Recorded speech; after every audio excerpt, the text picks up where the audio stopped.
Selamat pagi, Rich People. Karena partisipannya udah setengahnya nih, udah mulai banyak, kita mulai aja kali ya. Selamat pagi, Rich People. Sekali lagi, selamat datang di Andal Webinar Software Factor Ribbon Build Apps with Quality.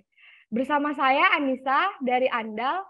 Saya yang bertugas menjadi MC pada pagi hari ini. Tugas saya nih sebenarnya biar seru-seru aja. Biar rich people semuanya nggak ngantuk, karena tahu ya, ini tahu banget weekend, pagi-pagi, hujan lagi. Ini lebih enak tidur, tapi semuanya rich people sudah meluangkan waktu dan hadir dalam webinar kali ini. Ih, keren banget, mau nyari ilmunya tuh luar biasa ya, rich people.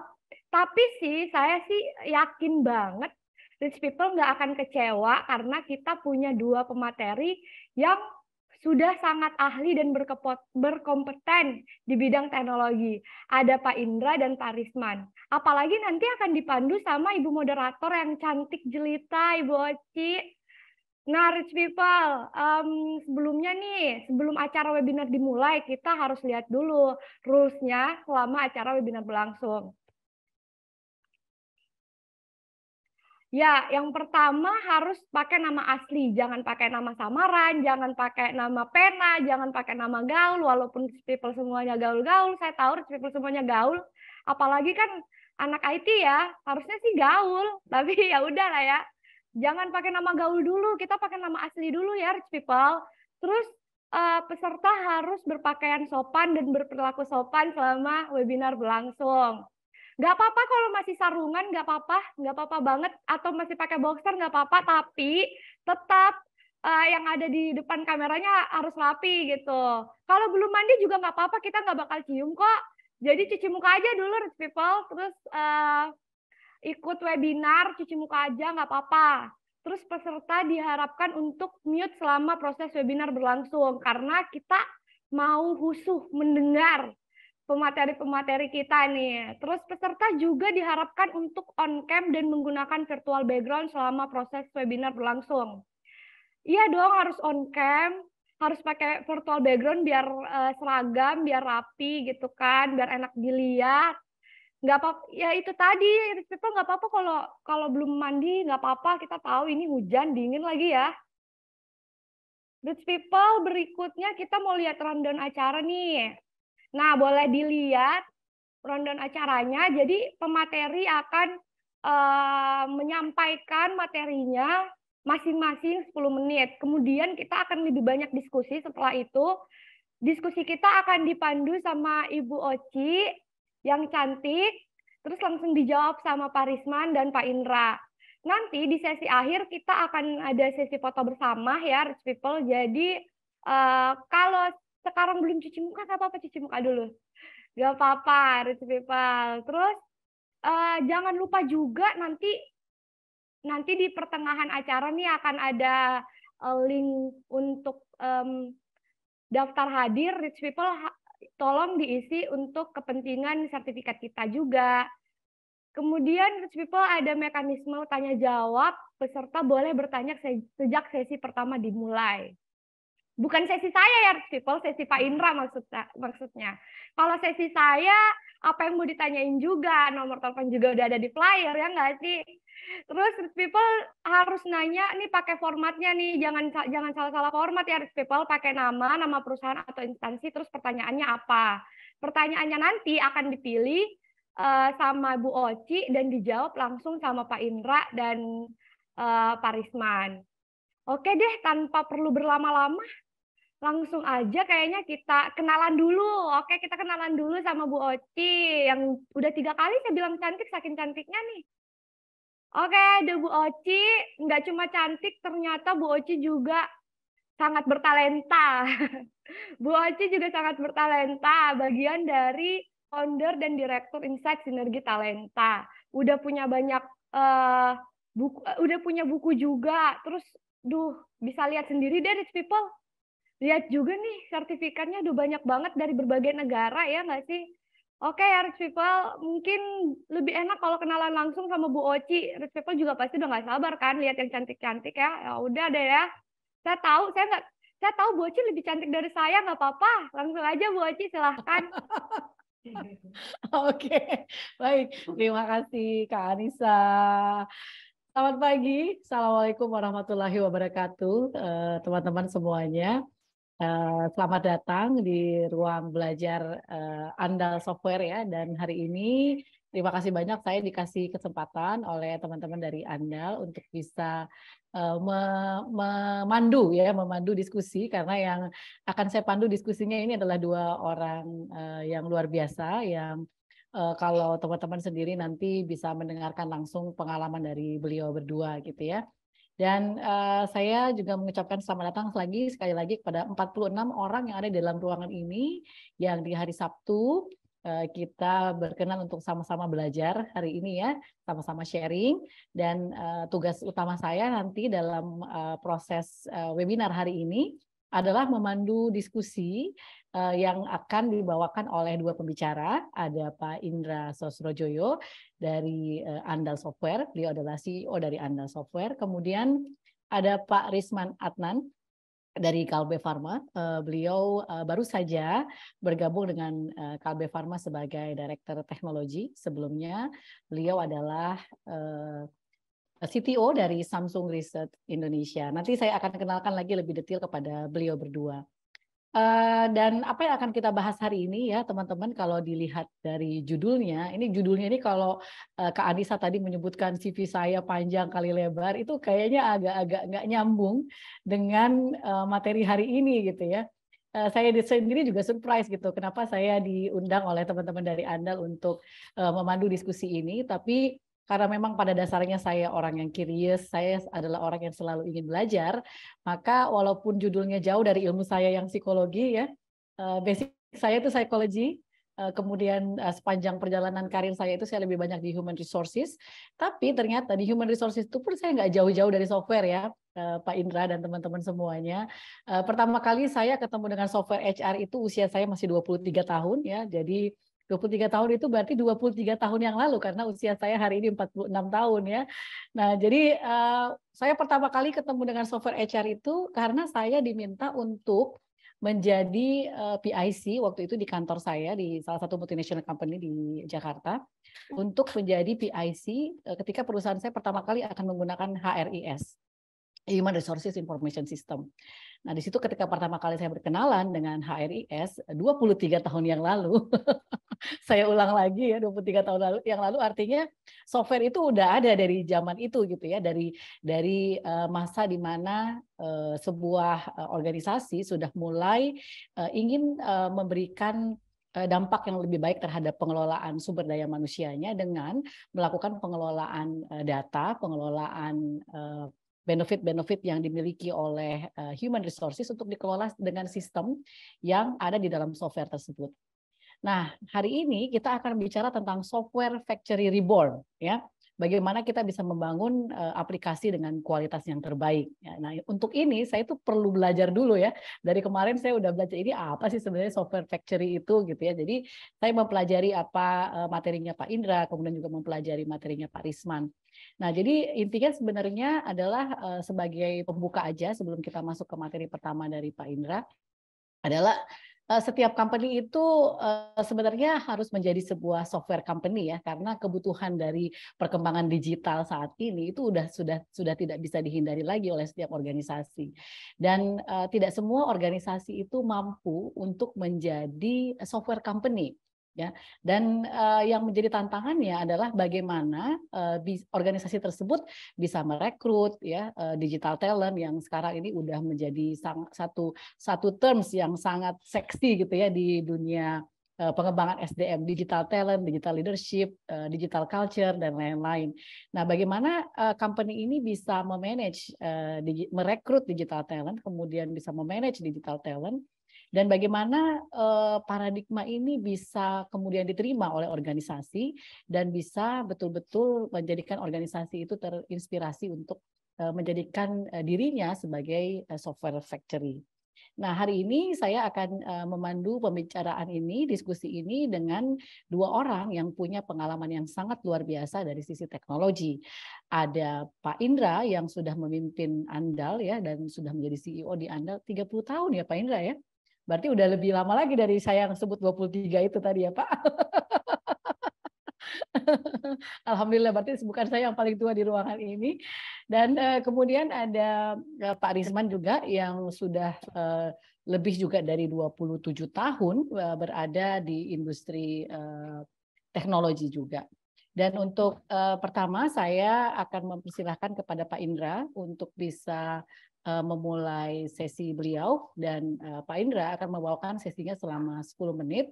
Kemudian nanti akan dikembalikan kepada saya dan setelah itu saya akan mengundang Pak Risman untuk membawakan materinya juga selama kurang lebih 10 menit dan sesudah itu nanti saya akan membuka tanya jawab untuk teman-teman semua bisa berinteraksi langsung dengan beliau berdua. Pak Indra, sudah siap Pak Indra? Siap. Selamat pagi Bu Oci, terima kasih banyak. Selamat pagi. Hujan di Jakarta Pak? Hujan besar dari pagi, tapi sekarang udah mulai reda gitu ya. Iya. Sama di Makassar juga hujan Pak. Di Makassar luar juga biasa. lagi hujan. Ini ternyata banyak orang Makassar di sini ya. MC-nya Makassar, pembicara Bu Oci juga dari Makassar, pembicara yang satunya dari Makassar. Pak Risman juga dari Makassar. Iya, ini jadi kelihatannya Indonesia Timur sudah mulai bertumbuh betul, Pak. gitu. Iya. Makanya jadi cahaya dari timur Indonesia, Pak. Luar biasa. Oke, baik Pak Indra. Kalau Pak Indra sudah siap, maka saya akan mempersilahkan Pak Indra untuk membawakan materinya dan nanti Pak Indra akan ini ya akan tampilkan sendiri materinya ya Pak. Oke Bu, terima kasih. Oke, silakan Pak Indra. Izin share.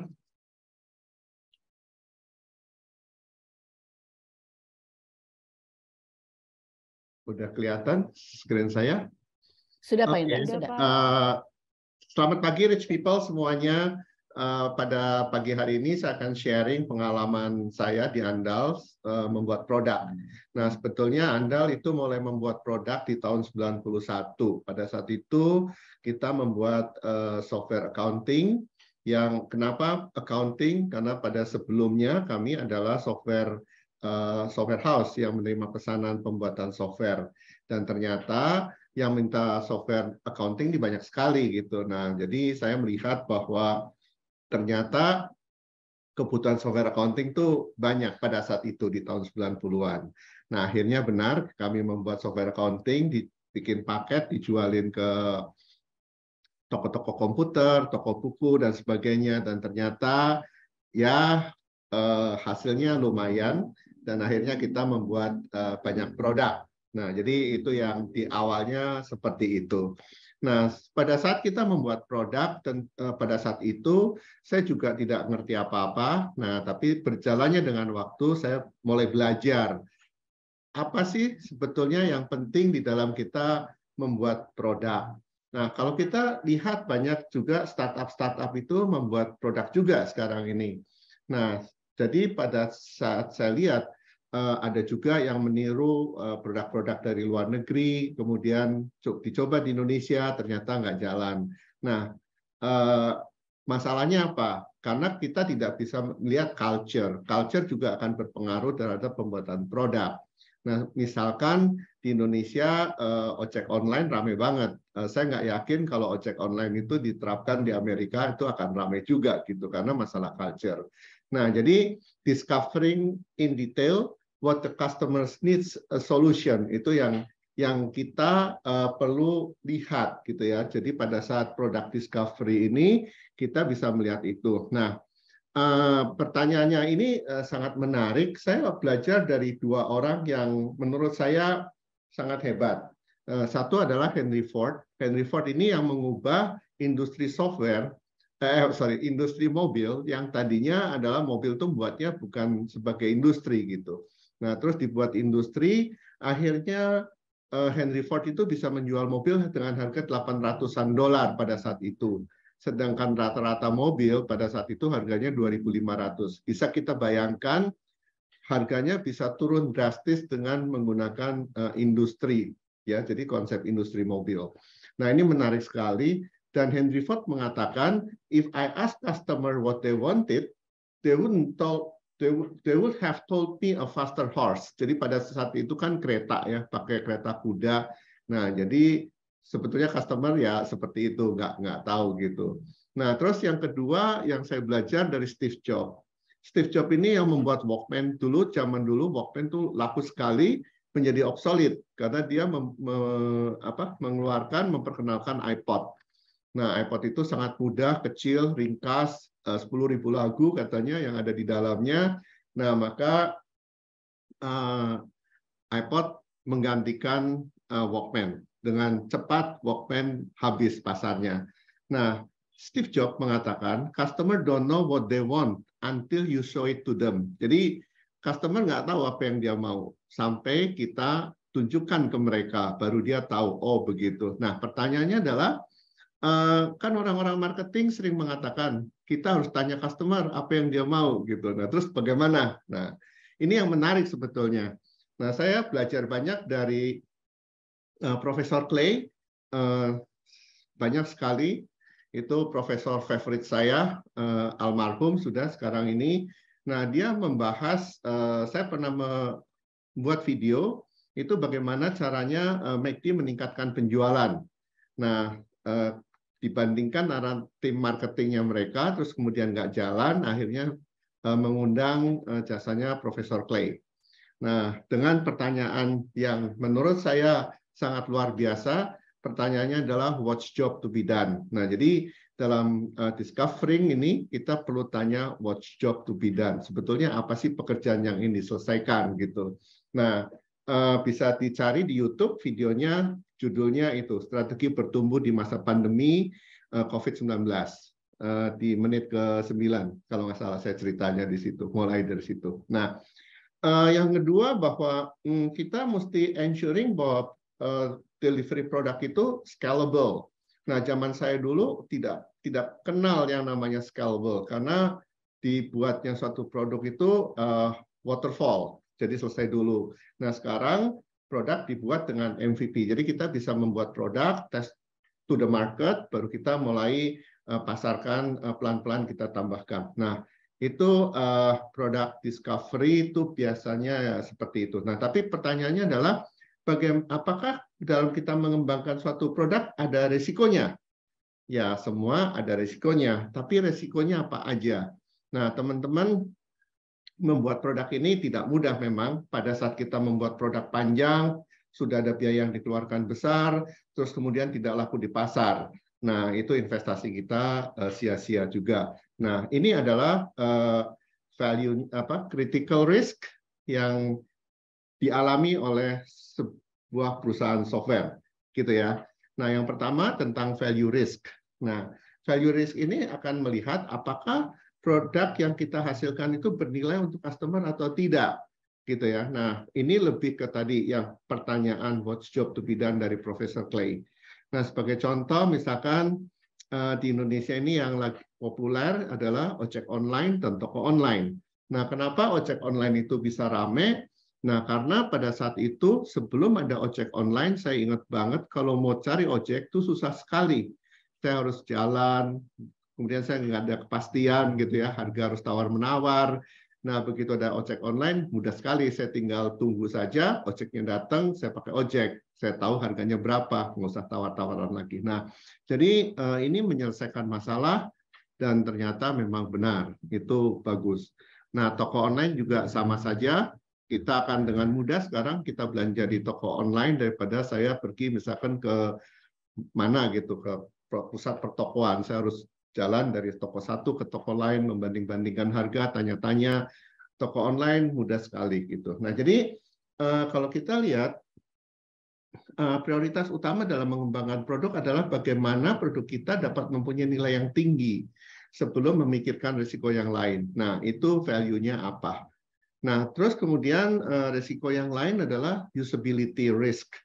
Nah, ini usability risk adalah kan the user figure out how to use it. Jadi bagaimana kita menggunakan software itu. Nah, banyak sekali kalau kita lihat sekarang teknik-teknik UI UX dan sebagainya gitu ya. Nah, jadi menurut saya penggunaan software yang mudah itu menurut saya adalah bagaimana kita bisa melihat satu proses bisnis, terus kemudian kita ikutin prosesnya. Nah, pertama kali dulu saya membuat produk, itu approach-nya adalah technical, dan itu susah sekali dimengerti oleh user biasa, karena orang technical ya beda lah cara berpikirnya gitu ya. Nah, yang ketiga tentang visibility risk. Visibility risk ini pada saat kita mempunyai suatu ide, terus kemudian apakah ide itu bisa dituangkan di dalam pembuatan software tadi. Karena software juga keterbatasan dengan teknologi juga. Ini kami alami pada saat kita membuat software payroll yang pertama pada saat itu tahun 2006, generasi kedua. Nanti saya ceritakan, kita dengan menggunakan C#. Nah, pada saat itu kita pengen otomatis jalan prosesnya, tapi nggak bisa.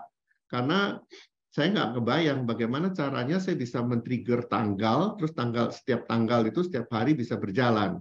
Nah, sampai pada suatu saat kita juga tahu bahwa ada event-driven. Nah, sekarang ini kita bisa memanfaatkan itu, dan kita bisa membuat software andal karisma yang baru ini menjadi real time. Nah, jadi yang kita belajar sebetulnya bahwa teknologi itu juga berpengaruh dalam kita mengembangkan produk. Jadi hati-hati juga perusahaan-perusahaan software yang udah mapan gitu ya, besar gitu ya, itu bisa juga didisrupt oleh perusahaan yang baru karena teknologinya lebih advance. Ya, jadi itu sudah beberapa yang saya lihat. Nah, jadi kalau saya lihat di Andal pun kita melihat teknologi baru bisa ngapain nih ya? Apa yang akan bisa dilakukan ya? Disruptif apa ya gitu yang bisa terjadi. Nah, jadi itu perlu kita pikirkan juga. Jangan-jangan kalau kita udah itu kemudian ada suatu software baru dengan teknologi baru mendisrupt ya. Jadi itu pelajaran yang sangat penting menurut saya yang saya pelajarin. Nah, yang terakhir adalah business viability risk. Nah, jadi ada juga does the solution work for our business gitu ya. Jadi apakah ini untuk bisnisnya bisa berjalan apa enggak gitu ya. Jadi bisa dilihat dari dua hal. Nah, tapi saya akan melihat bahwa kebanyakan suatu perusahaan software biasanya dia lihat peluangnya banyak nih kalau yang baru. Ini bagus, itu bagus, itu bagus. Maka dia pengen mengambil semuanya. Nah, ini menurut saya nggak bisa. Karena kita harus fokus target di satu produk tertentu. Nah, misalkan Andal pada saat awal dulu, kita membuat satu software, nanti saya akan cerita, yang lengkap, tapi kita juga tidak mentargetkan market tertentu. Kita jatuh akhirnya. Nanti saya akan cerita detail di sini. Tapi yang saya akan cerita pada saat awal kita membuat payroll, itu kita fokus di perusahaan manufaktur saja. Nah, setelah di manufaktur kita berhasil, baru kita merambah yang lain. Nah, ternyata di manufaktur itu yang paling ribet adalah rosternya. Nah, jadi kita kuat sekali di perusahaan manufaktur karena ya kita belajar banyak dari situ, gitu ya. Nah, jadi itu yang terjadi critical risk. Nah, sekarang saya akan cerita sedikit pengalaman di Andalnya. Jadi teorinya itu tadi, saya akan cerita sedikit di Andal. Pertanyaannya adalah, kenapa Andal membuat produk? Awalnya kita membuatnya adalah custom tadi. Nah, kalau custom itu development cost-nya tinggi, time to finish project panjang, sehingga cost-nya juga besar, contribution margin akhirnya kecil. Jadi itu custom software. Nah, pada saat kita move ke bikin produk, itu adalah produk pertama yang tusnya merah, namanya Presisi, dipasarkan oleh Alex Media, dibuat oleh Andal Software pada saat itu. Nah, ini pertama kali memperkenalkan nama Andal Software di tahun 91. Nah, dengan kita belajar membuat produk ini, pasarnya bagus, kemudian cost-nya juga tidak seperti di custom, akhirnya kita percaya bahwa perusahaan software harusnya bikin produk. Nah, disitulah sebetulnya awal kami membuat produk. Kemudian produk-produk lain itu menyusul seperti yang terlihat di situ, ada Andal Pos, ada Saudagar, ada macam-macam. Nah, tapi pada saat itu karena pasar software itu masih pasar komputer itu penggunanya masih kecil, PC, maka pasarnya juga nggak besar. Nah, akhirnya kita berpikir bagaimana ya caranya supaya bisa stable. Akhirnya kita move ke enterprise package software. Nah, akhirnya kami membuat package software enterprise namanya Charisma Win. Ini adalah software untuk Windows, sebelumnya itu DOS gitu ya. Nah, requirement-nya adalah punya pasar yang besar, customer willing to upgrade. Ini penting banget karena kita pengen ada maintenance fee kan. Nah, jadi akhirnya kita pilih Charisma Win ini, itu lengkap banget, ada performance appraisal, ada macam-macam gitu ya. Nah, jadi ini adalah software HRS yang pertama itu dulu. Ada performance appraisal, learning and development, payroll, dan recruitment. Di awal tadi saya cerita sedikit bahwa pada saat kita membuat produk, harusnya kita fokus. Nah, tapi karena kita juga nggak tahu teori-teorinya, saya belum belajar, maka kita banyak sekali tuh buatnya. Kita tidak menguasai bisnis prosesnya, akhirnya setiap kali kita jualan, kita harus melakukan customisasi dan cost-nya juga tinggi juga. Akhirnya handal jatuh di situ ya dengan pengalaman yang seperti ini. Nah, itu terjadi adalah value risk sama usability risk gitu ya. Nah, pelajaran yang didapat, pelajaran yang paling berharga yang didapat dari sini adalah dalam membuat produk, kita perlu fokus di satu bidang terlebih dulu. Kita perlu belajar penguasaan proses bisnis itu menjadi penting. Ya, saya akan sharing nanti bagaimana Anda bisa mendapatkan pengalaman proses bisnis ini di dalam fokus tadi, gitu ya. Nah, jadi ini kita balik sekarang ke enterprise package, tapi kita terbatas di payroll saja. Dan target market kita juga terbatas di perusahaan manufaktur. Nah, akhirnya di generasi pertama ini kami dapat masukan banyak dari customer, dan akhirnya kami membuat paket produk yang generasi kedua. Maaf, generasi keduanya nggak ditulis gitu ya. Tapi sebentar, sebelum ke sana, kita belajarnya dari sini sebetulnya, andal bisnis proses. Kami punya proses bisnis yang seperti ini. Nah, kalau kita lihat, ini caranya adalah kita punya lead generator di sini. Nah, terus lead generator ini ada telesales, kalau di luaran itu difilter, apakah lead yang masuk itu cocok nggak dengan aplikasi bisnis kita. Nah, jadi kalau nggak cocok, kita drop, tapi kita tulis kenapa di drop gitu.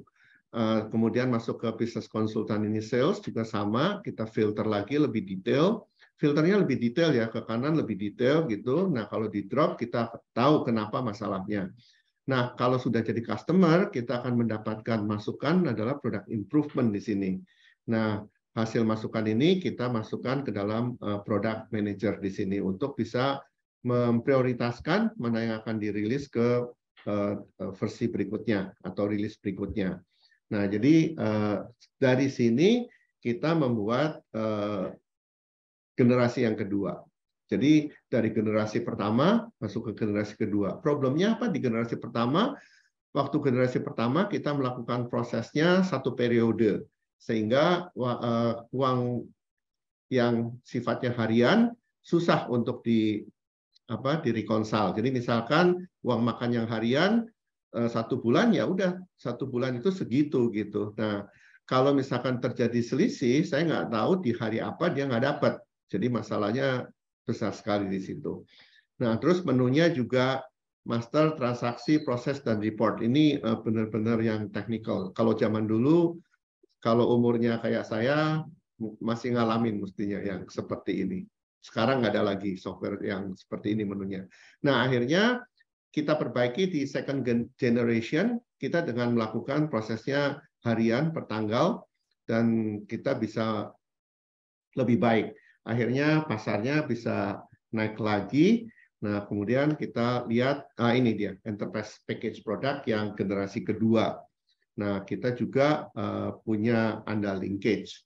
Nah, jadi di generasi kedua ini, tampilannya sudah berubah seperti Microsoft Excel, Word gitu ya. Nanti saya akan kasih tampilannya. Nah, itu yang di generasi kedua ini. Nah, terus kemudian kalau kita lihat lagi second generation, yang tadi saya sudah cerita bahwa proses calculation is done daily. menunya kita classified by task gitu ya. Nah, jadi perbedaannya itu. Tapi walaupun menu ini sudah kita ubah, ternyata dari laporan support kita mendapatkan masalah gitu masih. Nah, masalahnya apa? Saya kasih lihat ini menunya seperti ini ya di Andal Paymaster ya. Jadi kalau kita lihat nih menunya ada human resource, ada attendance, payroll, report, process, dan tools gitu ya. Nah, jadi menunya seperti ini, ribet banget pakainya ya. Nah, jadi ini ribet banget. Nah, benar ternyata pada data support seperti ini. Nah, banyak sekali orang-orang input data nanya gitu ya, analisa data gitu ya. Jadi ini banyak yang menanyakan.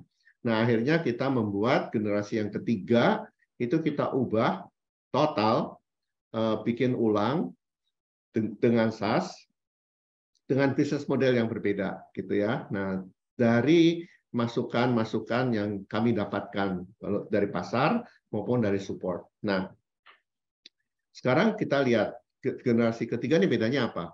Calculation is done in real time. Kalau dulu nggak bisa real time karena kita nggak tahu teknologinya, sekarang kita tahu bahwa ini bisa menggunakan event driven, ya real time.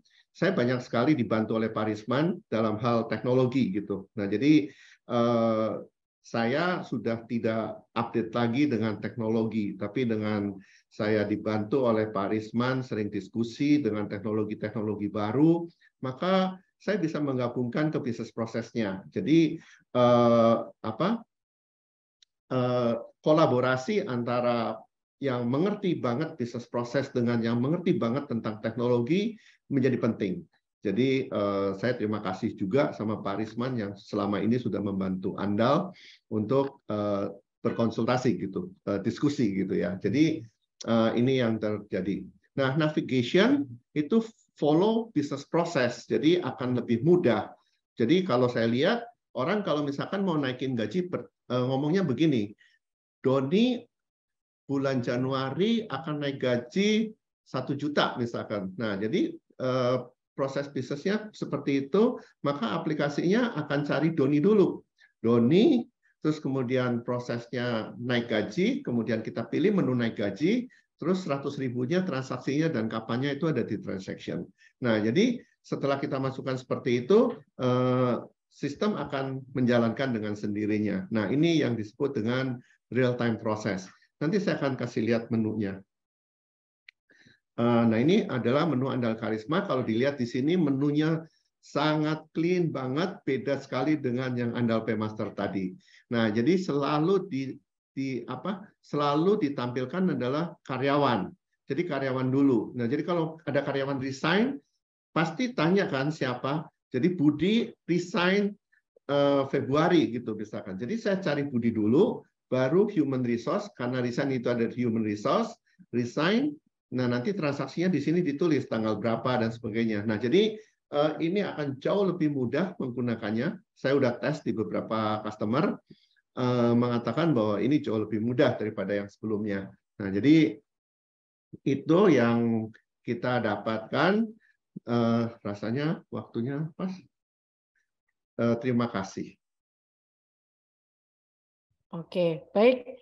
Terima kasih Pak Indra untuk pemaparannya ya, dan teman-teman semuanya yang sudah menyimak tadi mungkin udah nyatet juga ya. Saya juga udah nyatet banyak juga nih Pak Indra bahwa ternyata perjalanannya Andal itu luar biasa, mulai dari first generation sampai third generation ya. Dan kayaknya saya udah melewati semua itu ya Pak.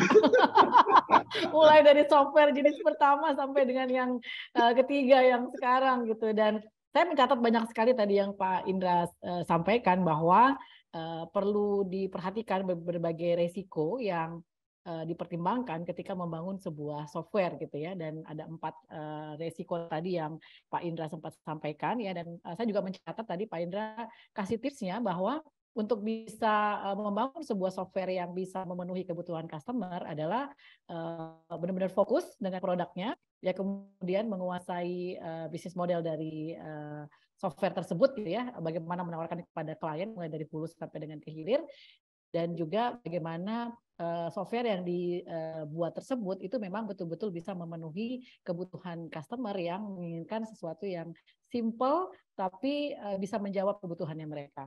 Demikian ya Pak Indra.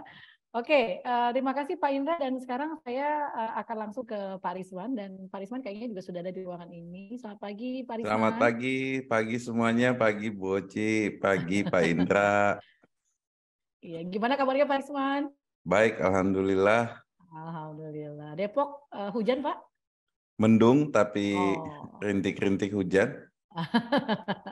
Oke, baik teman-teman semuanya, sesudah materi dari Pak Indra tadi, kita mendengarkan dari sisi sebuah perusahaan ya seperti Andal yang bisa menghasilkan berbagai software yang sudah belajar banyak juga dari proses perjalanannya dari first generation sampai dengan third generation. Dan sekarang saya akan mengundang Pak Risman. Ya, dan kalau tadi Pak Indra bilang ini orang Makassar semua nih, MC-nya, moderatornya, kemudian pembicara kedua gitu ya. Dan Pak Risman ini juga memang bukan orang yang jauh dari saya karena beliau adalah kakak kelas saya di SMA dulu waktu masih sama-sama di Makassar. Kemudian satu alma mater di Universitas Indonesia, tapi saya di depan di Fakultas Psikologi, beliau di belakang ya di Fakultas Matematika dan Ilmu Pengetahuan Alam. Kemudian beliau menyelesaikan S1 dan S2-nya juga di UI, dua-duanya di Fisika Murni ya Pak ya? Ya.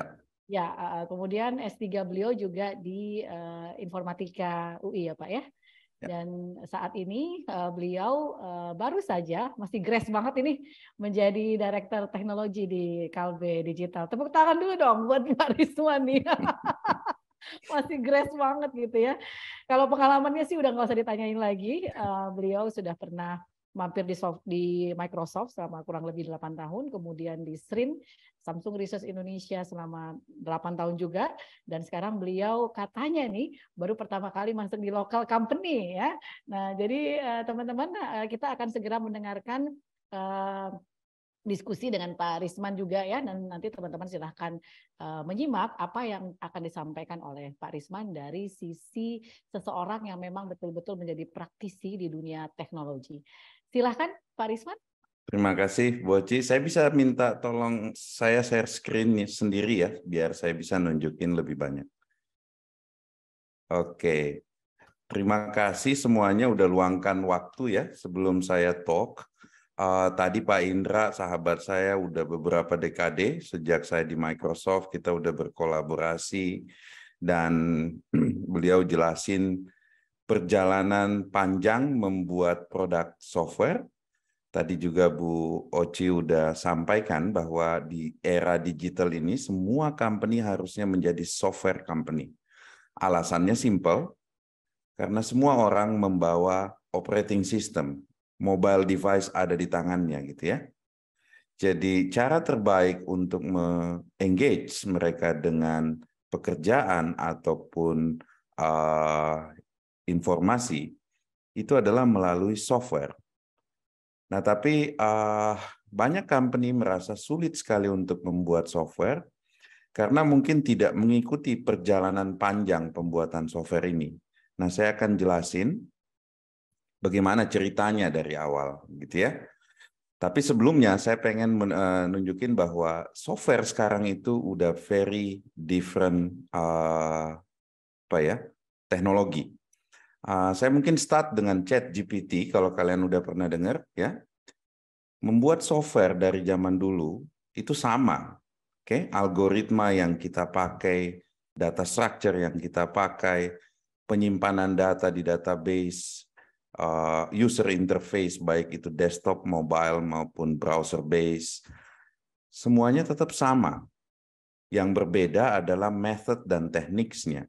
Yang membuat kita sulit membuat software itu karena paradigma, mindset, dan culture yang tadi Pak Indra udah sempat bahas. Bahwa paradigma kita masih memikirkan bahwa membuat software itu seperti ada kumpulan superhero, ada orang-orang jago yang nggak tahu apa yang dia lakukan, tiba-tiba softwarenya jadi. Itu sounds like mythical, ya. Nah, tapi sebenarnya at the core kompetensi software engineer itu tetap sama, yaitu data structure, object-oriented programming dan design pattern, dan database. Ya, plus UI UX untuk tampilannya atau aplikasinya. Itu tidak berubah selama 50 tahun terakhir. Nah, salah satu konsep yang saya pengen jelasin hari ini di level culture dan paradigma atau mungkin di level mindset ya. Waktu kita bikin software, kita menggunakan software factory. Saya coba tanya ChatGPT, apa itu software factory ya? Saya minta dia explain to me software factory in bahasa Indonesia. Ya, dia lagi sibuk. Biasanya sering begini ChatGPT karena banyak sekali yang akses. Oke, kita tunggu dia nggak sibuk ya. Oh, ini dia masih sibuk. Tadi dia jawab dengan clear apa itu software factory. Nah, yang menarik di ChatGPT dan lain-lain teknologi AI saat ini, yang saya sebut tadi data structure, algorithm, design pattern, itu tidak perlu lagi kita memorize ya. Jadi kalau dulu yang disebut programmer jago itu adalah orang yang bisa mati lampu pun dia bisa ngetik source code data structure. Itu sudah tidak berlaku di era AI sekarang. Itu akan merubah paradigma kita waktu kita bikin software. Oke, ini masih error. Nanti mudah-mudahan selama talk saya dia bisa generate apa yang saya tanya ke dia. Oke, bikin software. Ujungnya pasti yang seperti Pak Indra bilang tadi database. Tapi database ini ada tempat kita nyimpen data. Zaman dahulu database itu software yang sangat komprehensif, sangat sulit dipelajarin, bahkan ada sertifikasinya kayak Oracle Certification dan lain-lain. Sekarang udah widely available open source seperti Postgre. Setelah kita define bisnis proses yang tadi Pak Indra ceritakan ke dalam database structure, biasanya itu disebut Relational Database Management System. Nah, setelah itu kita harus bisa berinteraksi dengan database seperti query, melakukan selection dari data yang kita pengen tampilkan atau input data, retrieve data, update data. Nah, teknik untuk melakukan itu juga sekarang udah berubah dengan sangat-sangat advance ya. Yang kadang kita sebut sekarang arsitektur pattern-nya kita sebut microservice.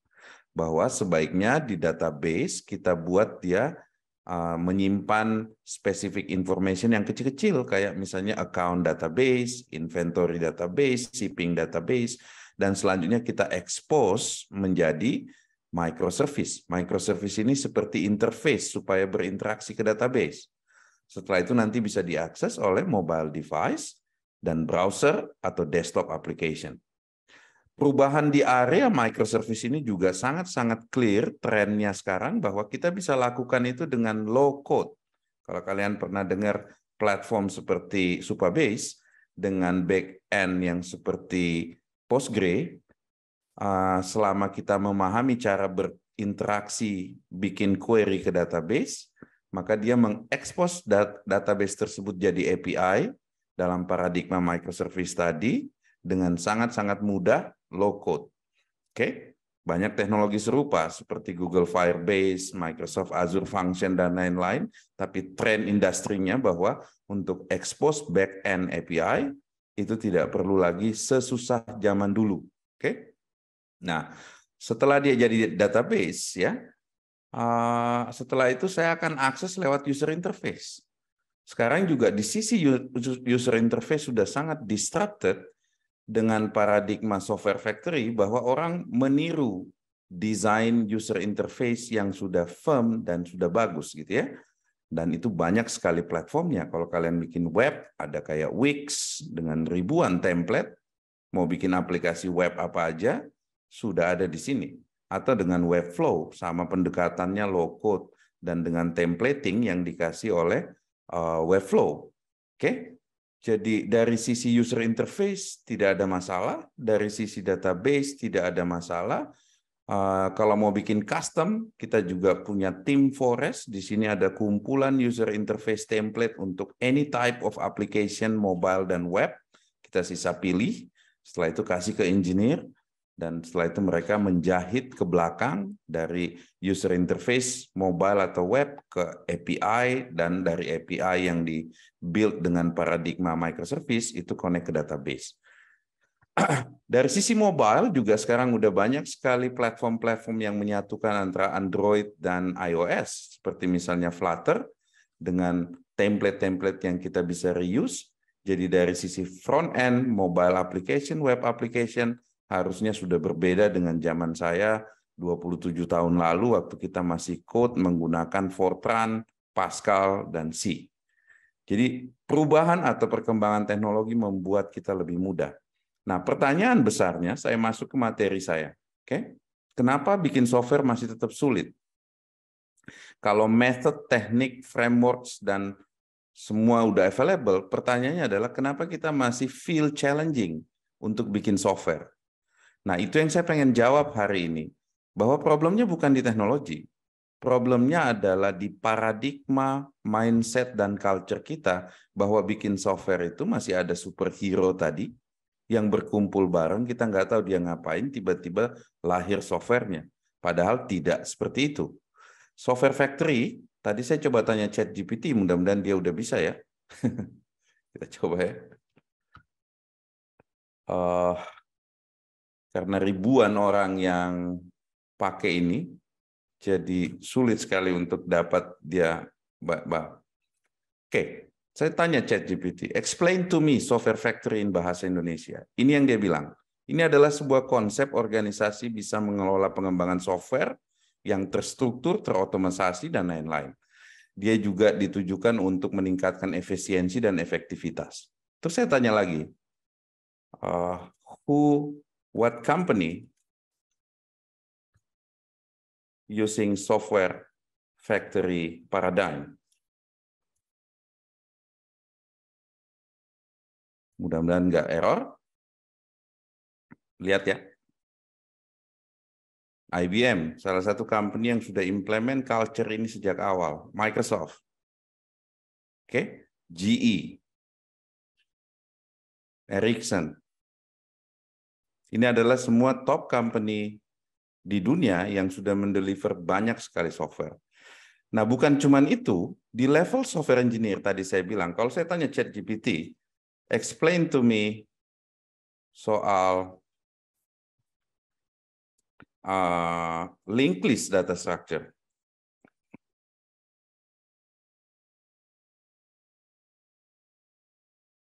Ini adalah basic data structure waktu kita bikin software, waktu saya query dari database, saya atur ke dalam bentuk struktur linked list. Coba lihat. Saya nggak perlu memorize, ya. Bahkan kalau saya suruh dia tulis source code, write me source code of linked list in C++. Dulu superhero engineer yang katanya superhero bisa menulis ini dalam sekejap. Sekarang ya ChatGPT is my superhero. Oke? Nggak cuma data structure, dia di training dengan semua datanya yang ada di GitHub sehingga kita bisa lebih produktif nulis software. Tapi kenapa masalahnya kita masih susah nulis software? Karena paradigma tadi bahwa faktanya sekarang di enterprise masih banyak sekali company fail, ya, sekitar 50% challenge untuk bikin software, 20% fail, hanya 30% yang succeed. Ya. Dia hard to manage software engineer karena dia masih memikirkan paradigma yang berbeda bagaimana bikin software. Padahal sebenarnya paradigma-paradigma itu sudah ada sejak dulu yang dipakai oleh IBM, Microsoft, GE tadi ya, bahwa mereka memikirkan software itu seperti assembly line yang ada di factory atau di manufacture. Ada 4 pilarnya di assembly line, yaitu product line development. Waktu kita bikin software, pasti softwarenya mirip-mirip. Kayak tadi Pak Indra bikin pakai VB, database-nya dulu pakai Access atau SQL Server, gitu ya. Dibikin fiturnya banyak, tapi arsitekturnya sama. Nah, kalau kita bikinnya dari awal semua dari scratch, maka kita losing productivity. Oke? Nah, dengan software factory approach, kita bisa bikin, oh ini asetnya di assembly line yang ini, di product line yang ini kita pakai aset-aset yang ini. Setelah itu kita pakai automated guidance bahwa engineer di-guide dengan guide yang standar. Dan arsitektur di-guide dengan model yang proven. Ya, sekarang juga udah banyak arsitektur. Kalau saya tadi sebut soal microservice, ini microservice arsitektur pattern sudah banyak sekali. Kita tinggal mencoba membuat asetnya yang reusable, setelah itu engineer mencontoh. Nah, problemnya kalau kita tidak memikirkan bikin software itu seperti factory line. Kita mikirkan bahwa itu saya harus hire orang yang sangat-sangat expert, berkumpul, biasanya itu counterproductive. Mereka akan berdebat soal sesuatu yang tidak perlu diperdebatkan. So, ada 4 pilar di sini yang saya tulis sebagai main dari software factory, yaitu product line.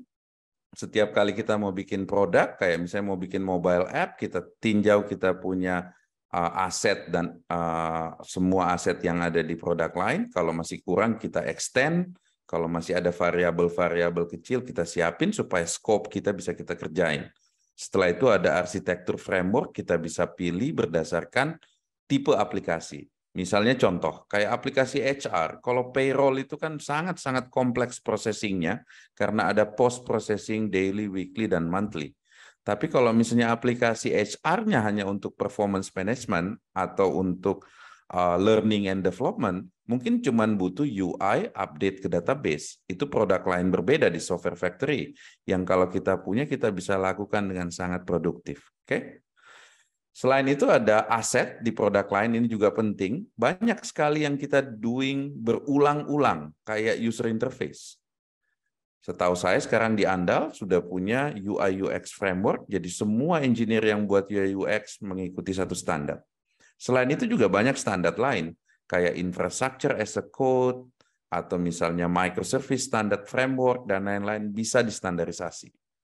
Setelah kita punya standarisasi dalam bentuk aset, baru kita bikin automated guidance.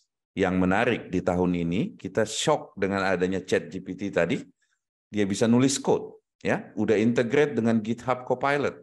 Jadi pada saat engineer nulis, dia nggak butuh memorize. Nggak ada lagi yang namanya superhero engineer. Karena yang jadi superhero sekarang ada ChatGPT. Kita bisa nanya ke ChatGPT, code sample untuk any data structure in any language. Saya bisa nanya ke ChatGPT, design pattern untuk misalnya factory design pattern atau singleton design pattern, semua yang kita pernah tahu tentang microservice design pattern, ChatGPT yang memorize. Kita tidak perlu lagi bekerja dengan cara memorizing. Ini perubahan besar, ya, yang mungkin akan merubah cara kita bikin software. Makanya saya bilang software factory will reborn di era AI dengan cara yang sangat-sangat produktif dan efisien, dan saya berharap banyak company bisa memanfaatkannya. Selain itu ada model driven development, bahwa sebelum saya buat sesuatu, dan ini sangat-sangat natural sebenarnya. Sebelum saya bikin rumah, saya gambar dulu arsitekturnya. Oke? Kalau saya adalah kontraktor perumahan, saya gambar beberapa tipe dengan harga berbeda. Saya panggil engineers dan tukang untuk build, ya. Tapi kenapa di software hal basic begitu kita miss? Karena paradigma software factory itu kita nggak pakai, gitu ya. Bahwa kita pikir ini ada sesuatu yang super mythical. Padahal tidak seperti itu, gitu ya. Hire fresh graduate engineers, masukkan dia ke akademi untuk semua skill dan aset yang kita punya di company, kasih mereka automated guidance, setelah itu mereka bekerja seperti orang di pabrik, seperti yang kita lakukan dalam memproduksi barang-barang selama ini. So, model driven development penting, bahwa kita punya model yang firm, yang semua orang mengikuti. Kalau enggak, proses pengembangan software ini menjadi sangat unmanaged, ya. Engineer-nya pergi, kita kalang kabut, oke? Padahal harusnya kita celebrate, ya. Kalau engineer pergi, artinya ada opportunity buat adik-adik yang masih di kampus untuk masuk dan berkontribusi. Bukannya kita harus panik.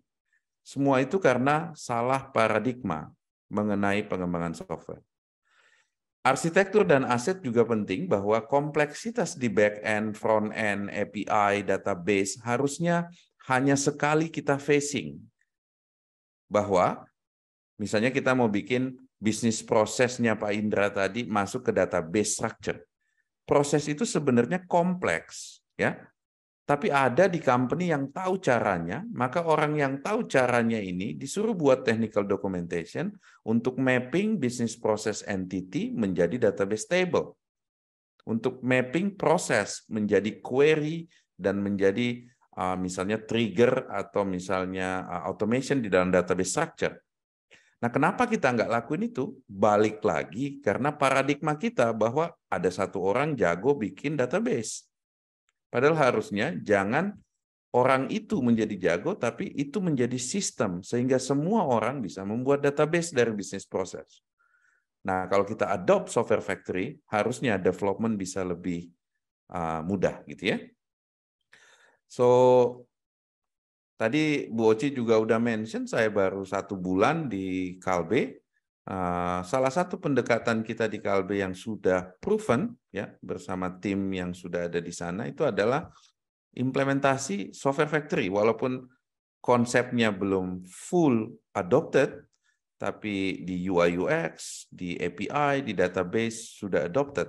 Sekarang perlu dirapihkan dengan current technology stack yang available. Nah, itu yang saya sekarang lagi kerjakan dengan tim di sana, bahwa kita punya common strategy untuk define platform stack, define product line berdasarkan software factory.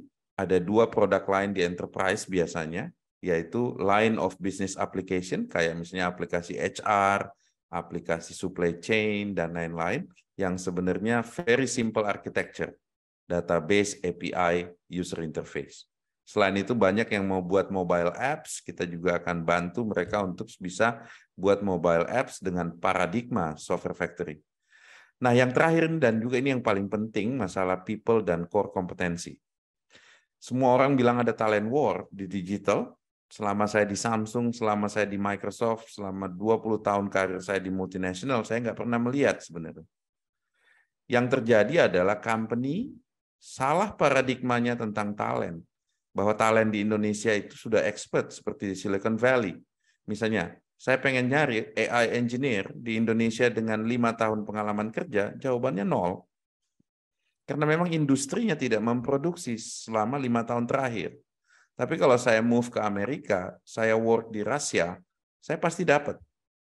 Di Indonesia nggak bisa kita bilang bahwa saya cari 5 tahun pengalaman kerja.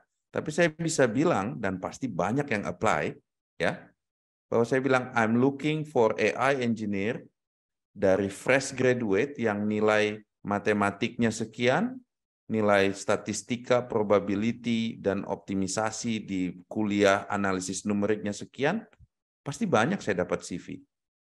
Oke, jadi yang kita harus cari di Indonesia, itu adalah orang-orang yang memiliki foundational knowledge, yang nantinya bekerja di dalam software factory paradigm.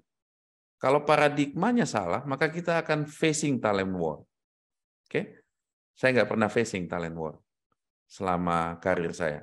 Kenapa? Karena setiap kali saya bekerja, selalu kita udah predefine software factory-nya, sehingga kita mencari orang dengan skill yang biasa-biasa saja, tapi setelah itu mereka masuk ke dalam company kita, mereka akan lebih expert. Karena sudah guided by the guidance, ada akademi yang mereka bisa pelajari, ada teknik yang proven, architecture, dan lain-lain. Proses development yang biasanya kita gambarin seperti gambar di sini akan jadi jauh lebih mudah, karena pada fase discovery, tadi Pak Indra udah jelasin ini panjang lebar, untuk memahami kebutuhan pain point customer di fase ini. Setelah itu kita bikin design dan specification. Setelah design dan specification-nya clear, kita lakukan development sprint dan test, dan kita deploy. Proses ini akan jadi sangat smooth dan trivial kalau software factory-nya in place. Dan sebaliknya, kalau tidak in place software factory-nya, ini akan jadi nightmare. Oke? So people, process, tools, dan bagaimana mereka bekerja dalam satu workflow yang di-guide by software factory paradigm, itu yang menghasilkan quality software. Oke, sebagai penutup, saya merasa bahwa software factory paradigm dan culture ini bisa diimplement oleh any company, ya. Dan sekarang ada huge opportunity dari open source, kayak database kita nggak usah bayar lagi seperti zaman dulu gitu ya. API framework dan lain-lain banyak sekali, bisa ditulis dengan any language. Kalau mau nulis microservice bisa pakai TypeScript, React.js, semua language sudah support gitu ya, kecuali mungkin C++. Programming language di mobile juga udah sangat mudah, ada Swift, Kotlin, Dart, dan lain-lain. Jadi nggak ada masalah di teknologi. Yang jadi masalah biasanya paradigma, mindset kita bahwa bikin software itu masih pakai cara waktu saya nulis software pakai mungkin Fortran dan Pascal yang saya ceritain 27 tahun lalu. So ini time-nya. Dengan AI, tadi saya udah tunjukin di ChatGPT-nya udah jalan gitu ya. Nanti coba-coba ChatGPT, ini bisa jadi bahan yang bagus sekali untuk engineer, karena dia bisa memorizing dan bisa summarizing. Beda dengan search engine. Kalau search engine saya search tadi, dia kasih saya 100 pages yang saya harus baca lagi sendiri-sendiri. Tapi dengan teknologi kayak ChatGPT, any engineers bisa lebih produktif ya untuk mengembangkan software yang berkualitas karena ada ChatGPT yang bisa memorizing the whole GitHub. Oke, mungkin sampai di situ pembahasan saya. Silahkan kalau ada pertanyaan saya stop share. Nanti saya kembalikan ke Ibu Oci. Oke, baik. Terima kasih Pak Risman ya. Saya sendiri sebagai moderator berusaha untuk mencerna nih karena banyak sekali istilah-istilah teknis. Tapi saya berusaha pahami dengan logika saya bahwa apa yang disampaikan oleh Pak Risman tadi, software factory ini akan reborn dengan kondisi dan kebutuhan yang terjadi sekarang ya Pak Risman ya. Dan bagaimana software factory ini sebenarnya adalah sebuah paradigma yang memang harus dimiliki oleh all kind of company, dan bagaimana mempersiapkannya tadi juga Pak Risman udah kasih strong closing ya, bahwa people, proses, workflow itu menjadi satu hal yang juga sangat penting. Nah, teman-teman semua, kita sudah melihat tadi ada dua pemaparan baik dari Pak Indra maupun juga dari Pak Risman. Dan silahkan kalau ada yang mau bertanya, nanti boleh bertanya langsung via chat box dengan mengikuti format yang sudah disampaikan sebelumnya. Atau mau raise hand juga boleh kalau mau langsung interaksi dengan Pak Indra ataupun dengan Pak Risman. Dan di sini Pak Indra, Pak Risman udah ada satu pertanyaan ya dari Pak Wijaya Atmaja dari BINUS ya. Dan saya akan coba bacakan pertanyaannya, nanti boleh dijawab oleh Pak Indra ataupun juga Pak Risman. Yang pertama adalah berapa lama dibutuhkan untuk membuat satu generasi software? Dan bagaimana strateginya bila teknologi yang dipergunakan itu jauh berbeda dari generasi sebelumnya? Mengingat tantangan bagi programmer yang sudah ahli di satu bahasa pemrograman yang seperti tadi diceritain sama Pak Risman ya Pak, itu harus belajar lagi ke satu teknologi yang baru. Nah, ini gimana kalau dari perspektif Pak Indra seperti apa, dan nanti kita dengarkan juga dari perspektif Pak Risman tadi yang bicara bahwa software engineer itu bukan lagi superhero-nya ya. Dan nanti kita coba dengarkan dari Pak Indra. Silakan Pak Indra. Terima kasih Bu Oci. Selamat siang Pak Wijaya. Ini juga teman saya udah lama di BINUS. Oke, kalau kita lihat pertanyaan pertama adalah berapa lama membuat satu generasi software. Kalau membuatnya tergantung dari, misalkan sekarang kita membuat payroll untuk generasi ketiga yang SaaS tadi, itu kita memerlukan waktu sekitar 2 tahun baru selesai. Tapi kalau itu pertanyaannya adalah berapa lama umur dari satu generasi software, itu ditentukan oleh kebutuhan pasar dan teknologi, karena teknologi itu yang mendrive sesuatu software yang ada itu menjadi obsolete. Nah, jadi ini sangat berhati-hati sekali, karena kalau kita lihat dari S-curve ya, selalu ada cycle di dalam kita mengelola bisnis. Nah, itu hati-hati sekali, jangan sampai pada saat declining kita baru sadar bahwa ini sudah tidak terpakai. Nah, jadi itu kita lihat dari beberapa hal. Nah, pertanyaannya adalah, berikutnya adalah bagaimana strateginya bila teknologi yang dipergunakan jauh berbeda dari generasi sebelumnya. Ini persis sekali dengan yang dialami kami sekarang ini. Jadi pada saat generasi kedua kita masih menggunakan desktop application monolith ya. Jadi softwarenya satu di situ, apa aja ada di situ. Nah, kemudian kita di generasi ketiga ini kita menggunakan microservice, Kubernetes, event-driven, segala teknologi baru yang Pak Risman tadi sebutkan, itu ada semua di yang sekarang ini. Nah, jadi tapi tetap waktu itu kita menggunakan bahasanya .NET Core, masih C#. Tapi berjalannya dengan waktu, sekarang ini saya melihat bahwa untuk mencari programmer .NET itu udah susah. Akhirnya kita shift. Saya konsultasi dengan Pak Risman mengatakan, udahlah, kan tadi Pak Risman sudah jelaskan bahwa kita membangun software tidak tergantung bahasa lagi. Akhirnya kita mengubah aplikasi itu, nantinya kita menggunakan bahasa TypeScript, JavaScript ya, TypeScript. Jadi dan tidak tergantung dari bahasa lagi, apa aja bisa sebetulnya. Nah, pertanyaan berikutnya ini luar biasa, kalau menurut saya bagus banget. Programmer yang sudah ahli di satu bahasa gimana gitu. Nah, jadi saya juga menuntut nih developer di Andal, ya kebetulan developer kita milenial gitu ya. Jadi mereka semangat sekali. Semalam saya baru ngobrol sama para developer, makan bersama. Mereka semangat dan antusias mau belajar. Jadi yang menarik buat saya, mobile developer kita pengen belajar full stack gitu. Jadi kayak back-end developer. Itu luar biasa banget gitu ya. Ini udah di apa? Rupanya evangelisasinya Pak Risman berhasil di tim saya.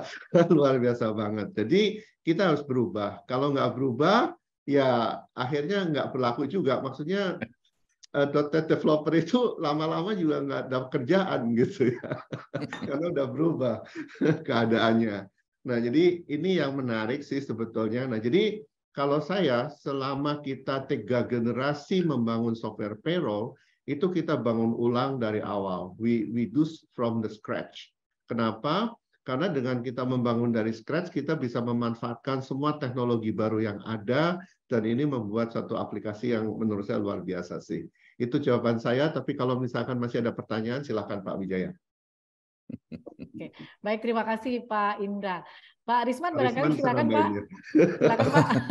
Pak Risman senyum-senyum aja mendengar jawaban Pak Indra, kayaknya relate banget ya. Silakan Pak Risman. Saya itu memang kompor buat Pak Indra ya. Tapi ya saya berusaha apa yang saya rekomen itu memang reality ya. Pertanyaan Pak William tadi ya, Pak Wijaya ya Pak. So ini very common ya, kayak setiap kali saya ketemu orang, berapa lama bikin software. Terus setelah itu bisa dipercepat. Biasanya kalau kita sudah sebut waktu akan disebut bisa dipercepat. Oke. Terus setelah itu pertanyaan ketiganya juga udah ketebak ya. Kenapa begitu lama? Ya. Very common business question, normal, tidak ada yang salah ya. Nah, biasanya jawaban yang tepat untuk itu gini. Kalau saya misalnya panggil orang bikin rumah saya, terus saya tanya berapa lama, ya dia bilang pasti jawabannya juga simple ya, tergantung desainnya. Oke, begitupun software nggak ada bedanya gitu, nggak ada mythical di sini ya. Jadi kalau misalnya saya bilang berapa lama, ya tergantung arsitekturnya. Terus setelah itu kita akan nanya bahan-bahannya, apakah ini sudah tersedia apa enggak. Biasanya kalau bikin rumah, bahannya itu sudah tersedia ya. Enggak mungkin kita bikin rumah, kita bikin batu bata dulu. Ya kan? Enggak mungkin kusennya kita bikin sendiri. Pasti kan itu kita pakai komponen gitu ya. Nah, jadi komponennya apa gitu ya. Dan berapa mahal. Kita harus pilih di situ. Jadi pertanyaan how long time itu sangat bergantung terhadap desain, ya, juga tergantung berdasarkan komponen, ya, yang mana yang harus dibuild. Kalau kayak batu bata ya udah nggak dibikin sendiri ya, pasti yang kita lakukan adalah menyusun batu bata itu dengan semen, gitu kan? Dan begitu juga dengan software. Dan ini balik lagi ke software factory tadi. Kalau software factory kita strong, bahwa aset-asetnya sudah banyak, maka pada saat orang produk ngasih kita produk features list, ya kita akan calculate dengan lebih precise bahwa kita udah punya komponen UI-nya ini. Nggak ada masalah di UI. Untuk microservice, kita udah punya framework dan reusable library-nya, sehingga itu juga nggak ada masalah. Untuk database, ya selama bisnis prosesnya bisa digambarin, kita bisa bikin database cepat. Jadi pertanyaan itu sangat bergantung ketersediaan software factory asset di dalam kita punya company, gitu ya. Dan kalau tidak ada software factory asset, ini akan menjadi jawaban-jawaban yang juga aneh-aneh ya. Misalnya ada yang lagi mau jadi superhero, dia bilang saya akan bikin dalam 3 bulan. Tapi dia begadang-begadang, itu nggak sehat buat company. Oke? Ini kayak ada tukang datang misalnya dari kampung, ya, dia kasih harga murah, yang penting selesai 3 bulan, pada saat kita masuk ke rumahnya berantakan semuanya. Ya. So paradigma ini yang harus diubah ya. Jadi waktu kita jawab how long time to build software, ya kita harus lihat how many asset we have, berapa banyak orang yang kita akan butuhkan, backlog-nya apa aja, setelah itu kita calculate dengan precise. Nah, itu jawaban engineer, ya. Dan itu sudah terbukti di banyak company ya. Jadi software factory ini bukan dari saya. Ya, ini saya dengar dari Microsoft. Dulu ada Chief Technology Officer di Microsoft yang campaign mengenai software factory ini tahun 2000-an. Ya. So, nggak berubah sampai sekarang. Pertanyaan kedua mengenai challenge in changing tech dan programming language. Teknologi apapun itu dibuat untuk menjadi lebih mudah. Begitupun programming language, teknologi platform, database dulu ya. Kalau mau jadi Oracle database, saya harus ambil sertifikasi tuh di MIPA. Belajarnya 6 bulan, hanya untuk belajar SQL query. Sekarang tidak ada lagi anak-anak yang belajar SQL query karena dia bisa nanya ke Google, ke Stack Overview, dia bisa nanya ke ChatGPT now. Ya. Jadi nggak ada teknologi makin sulit. Tapi aspek psikologi kita karena pernah berdarah-darah di proyek, kita anggap itu terlalu sulit. Tapi itu cuma aspek psikologi ya, maksudnya bahwa kita traumatik. Tapi sebenarnya yang terjadi, contoh misalnya programming language, saya lupa kapan saya belajar Python. Saya nggak pernah bahkan educate myself di Python programming language, saya tiba-tiba bisa baca aja. Atau misalnya saya bisa nulis aja bahasa Python, ya. Mungkin ada bahasa yang memang harus spend 1-3 bulan seperti Rust programming language atau Go programming language ya. Tapi ukurannya itu weeks ya. Karena kita udah tahu bahasa pemrograman sebelumnya, misalnya kayak di timnya Andal sudah tahu C#. Tiba-tiba nyari orang C# susah ya. Dari C# pindah ke TypeScript itu cuma butuh waktu mingguan, 1-2 minggu. Dari C# pindah ke Go itu mungkin 1-2 minggu. Karena C# language yang sudah sangat komplit. Ya, jadi language jadi mudah, teknologi jadi mudah. Cuman psikologi kita very traumatik dengan superhero action yang kita lakuin sebelumnya, project sampai begadang-begadang dan lain-lain, itu yang menjadi blocker. Bukan fakta dari teknologinya. Mungkin gitu jawaban saya. Jadi harusnya tidak ada masalah misalnya programmer pindah bahasa, pindah teknologi. Ini banyak sekali very common ya, saya ngomong ke startup. Bahkan salah satu unicorn, saya pernah nanya, what is the most technical complexity yang kamu hadapi? Dia bilang banyak kan programmer kita Android, nggak bisa ngerjain iOS. Nah saya waktu di Samsung tidak ada masalah itu. Ya kalau dia bisa Android itu hanya beberapa minggu kita convert ke iOS. Nggak ada masalah itu, nggak mesti harus ada engineer, Android engineer, iOS engineer. Kenapa dikotak-kotakin? Orang ngerjainnya sama kok ya. Cuman beda tools, beda library, beda SDK.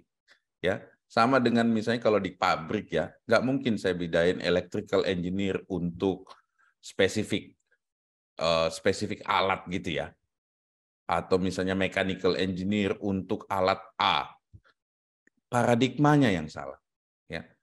Teknologinya antara iOS SDK, Android SDK, perbedaannya tipis sekali itu. Jadi tidak usah ada kotak-kotak seperti itu yang akan membuat liability buat company. Akhirnya di tim kita itu ada misalnya iOS engineer division, ada Android, padahal sebenarnya cuma mobile aja. Oke. Nah, nanti tiba-tiba datang teknologi IoT, semua merasa nggak bisa karena dia bisanya iOS. Nah, paradigma itu harus kita fix bahwa semuanya itu software. Itu yang tadi Pak Indra bilang full stack, bahwa engineer yang bisa bikin front end harusnya bisa bikin microservice back end, semuanya bisa dikerjain. Kalau itu kita berhasil, nah kita naik level di software factory-nya. Oke. Oke, baik. Terima kasih Pak Arisman dan juga Pak Indra untuk jawabannya. Kalau dari Pak Wijaya Atmaja barangkali ada further question Pak yang Bapak mau sampaikan kepada beliau berdua atau sudah cukup? Pak Wijaya? Mas, suaranya belum terdengar Pak. Maaf Pak Wijaya. Ya, halo, tes. Ya, tes ya. Silakan Pak. Ya. Ya. Oke, tadi saya komit. Ya, saya lebih juga tertarik nih Pak. Kan tadi Pak Indra mengatakan kebetulan programnya banyak yang milenial. Tapi mungkin saja ada yang senior gitu Pak.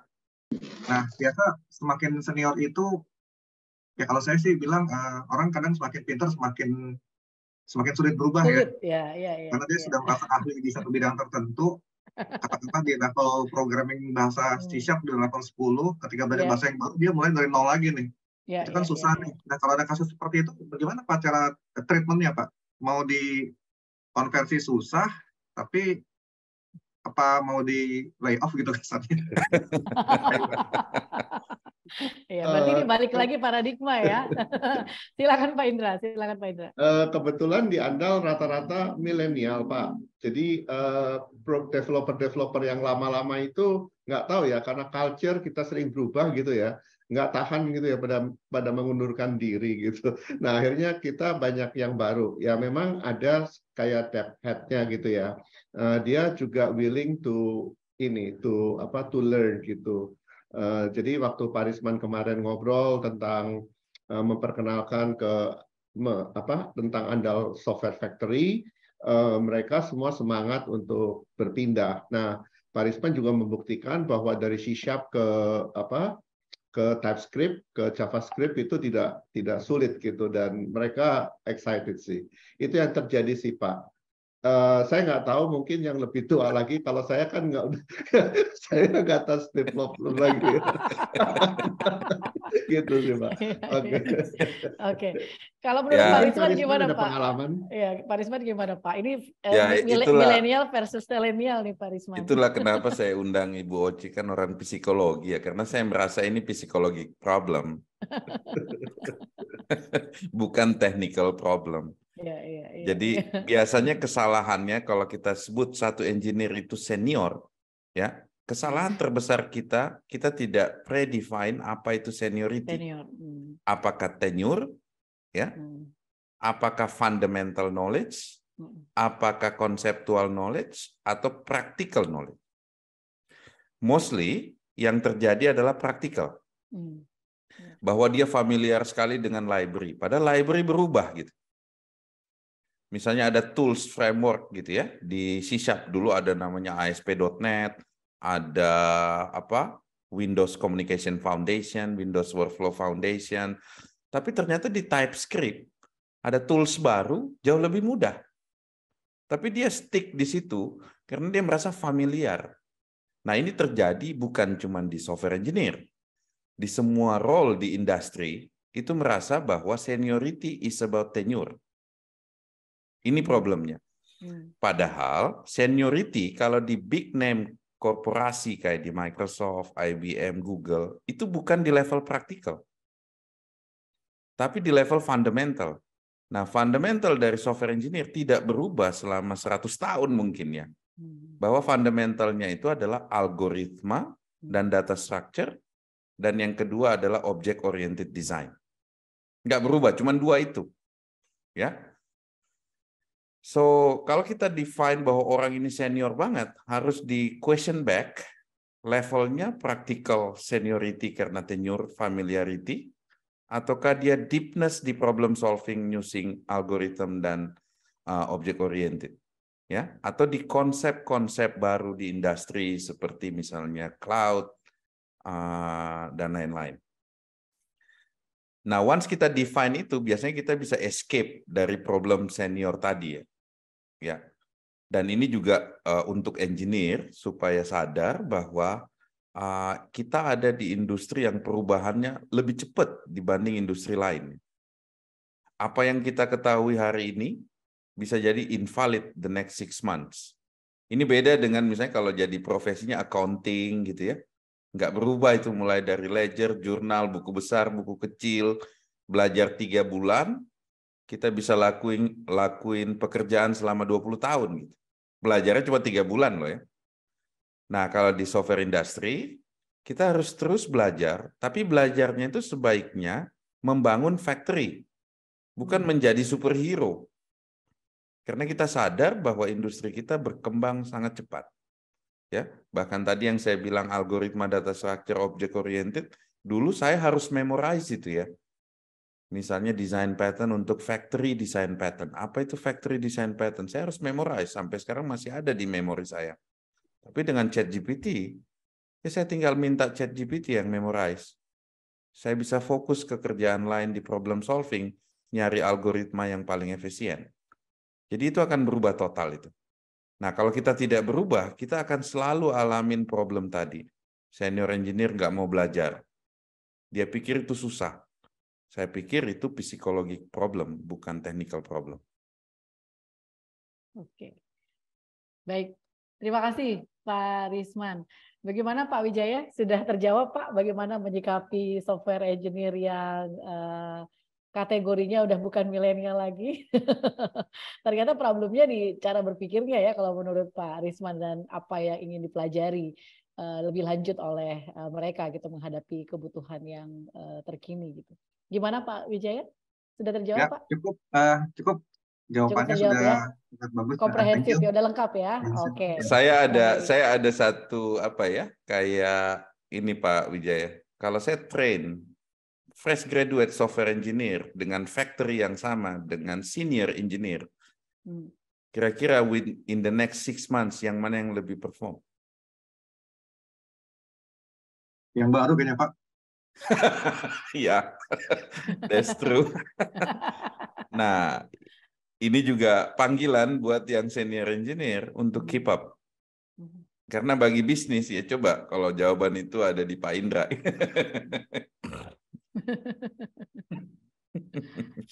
Oke, berarti PR-nya ini ya Pak ya, PR-nya untuk yang senior-senior ini adalah bagaimana bisa catch up ya dengan apa yang menjadi kebutuhan sekarang. Ya, saya jadi ingat dulu teman saya ada pernah Pak di Microsoft gitu ya, dia ada salah satu teman saya gitu pernah curhat juga dengan kondisi kayak gini gitu, bahwa dia harus memulai dari nol untuk bisa berhadapan dengan software engineer yang masih milenial. Dan akhirnya belajar ulang lagi dari awal gitu kan, ya memang mau nggak mau ya Pak Risman ya.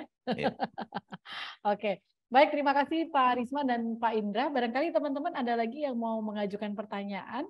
Kalau dari waktu sih sebenarnya waktu kita tinggal 3 menit lagi sebenarnya. Dan mudah-mudahan kalau teman-teman nanti ada pertanyaan lagi kan ada WhatsApp grup ya Kak Anissa ya. Teman-teman nanti bisa lanjutkan di situ kalau ada yang ingin ditanyakan karena waktu kita tinggal 3 menit lagi untuk acara kita hari ini.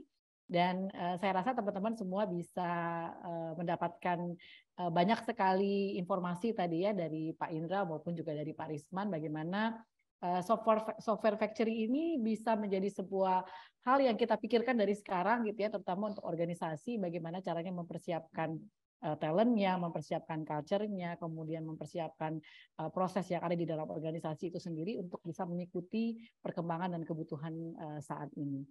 Dan teman-teman semuanya sekali lagi on behalf of Andal Software ya, terima kasih untuk kehadirannya hari ini. Saya juga sebagai moderator belajar banyak karena ini ini dunia lain ya.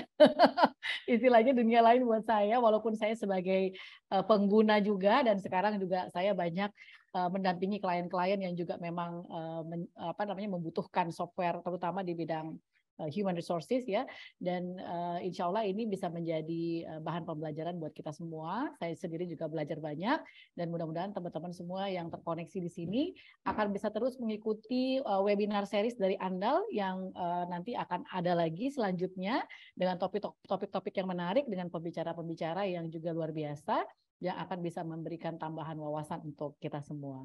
Teman-teman sekalian, demikian dari saya. Tugas saya sebagai moderator sudah cukup untuk bisa mengawal diskusi kita kali ini. Mohon maaf jika ada kekurangan, dan teman-teman semua nanti silakan memberikan feedback kepada teman-teman di Andal Software, apalagi materi-materi yang teman-teman ingin dapatkan selanjutnya nanti insya Allah akan diramu dan akan didesain oleh teman-teman dari Andal Software untuk bisa memenuhi apa saja yang teman-teman ingin pelajari. Demikian dari saya, dan saya tutup sesi diskusi kita kali ini. Terima kasih sekali lagi, dan saya akan kembalikan kepada Kak Anissa yang membuka tadi ya. Jadi ada perbedaan sekali bagaimana cara membawakan antara milenial seperti saya, seniornya milenial, dengan Kak Anissa yang milenial. Silakan Kak Anissa. Baik, terima kasih banget ini Bu Oci sudah dibantu sebagai moderator. Terima kasih juga untuk Pak Indra dan Pak Risman atas materinya yang luar biasa berbobot nih. Jadi pasti rich people semuanya nggak nyesel kan, udah meluangkan waktu di pagi hari yang hujan-hujan, yang lebih enak tidur tapi lebih meluangkan waktu untuk belajar gitu. Jadi ya, tapi emang nggak kerasa sih satu setengah jam loh ini kita, tapi nggak kerasa. Nggak kerasa banget, apa karena Bu Oci cantik ya, jadi nggak kerasa ya. Jadi nggak kerasa ya. Terus, oh iya rich people, seperti yang sudah di-announce sama Bu Oci tadi, kita nanti akan ada grup, kita udah ada grup WhatsApp-nya kan. Jadi untuk pertanyaan-pertanyaan yang belum ditanyakan atau pertanyaan-pertanyaan yang mungkin baru terpikirkan, itu boleh langsung bertanya di grup WhatsApp karena ada Pak Indra dan Pak Risman juga di WhatsApp tersebut. Terus grup tersebut nanti akan menjadi wadah juga, wadah diskusi, wadah bertukar informasi dan sebagainya untuk rich people kalau terkait produk-produk IT atau terkait seputar dunia-dunia IT gitu. Dan mungkin langsung saja kita ke sesi foto bersama. Boleh dong teman-teman rich people semuanya di open kameranya dibuka. Kalau belum mandi nggak apa-apa. Cuci muka aja nggak apa-apa. Boleh dibuka biar kita sesi foto bersama gitu. Biar ada bukti nih. Kalau rich people sebenarnya semangat juga kayak saya nih, semangat dari pagi. Dan mungkin karena sesi foto kita ada banyak nih, 52 peserta ya saat ini ya. Mungkin ada 3 halaman gitu, jadi tetap tersenyum sampai halaman terakhir ya. Karena kita nggak tahu nih ada di halaman berapa nih. Ayo dong rich people, boleh dibuka semua dulu kameranya. Kita mau foto bersama dulu. Oh iya, jangan lupa juga untuk isi daftar hadir dan form feedback-nya biar nanti kita dapat sertifikatnya. Kita lihat sertifikatnya dari situ ya, rich people. Sertifikatnya akan dikirimkan kurang lebih sekitar 3 hari ke depan gitu. Boleh dibuka dulu kameranya. Kak Rian, Kak Jennifer, Kak Fikri, Kak Mahdi. Apalagi nih, Kak Ayu, Kak Rian. Oh udah ya Rian ya. Kak Richard, Melvin, Johansa, Cecilia, ayo dong, kita buka dulu dong. Oke. Udah ini belum? Oke. Dibuka, tunggu dulu dong, kita tungguin aja ya. Nggak apa-apa kan nunggu bentar. Nunggu sampai 11.35, ayo kita buka, kita tunggu dulu nih yang lain. Dibuka dulu ya, Kak. Kak Saud, Kak Catherine, Kak Fikri, Kak Jennifer, Kak Risa, Kak Melvin, Kak Rustam. Boleh, oke, kita foto dulu ya sekarang. 1, 2, 3. Oke, sekali lagi ya. Oke, gimana, Kak? Oke, bentar ya, bentar. 1 kali lagi, bentar. Di slide kedua, kita nggak tahu soalnya masuk slide mana. Oke? Boleh? Oke, 1, 2, 3. Oke, terima kasih semuanya Rich People. Sampai jumpa di webinar kita berikutnya ya. Terima kasih. Terima kasih Pak Indra, terima kasih Bu Oci. Iya, terima kasih.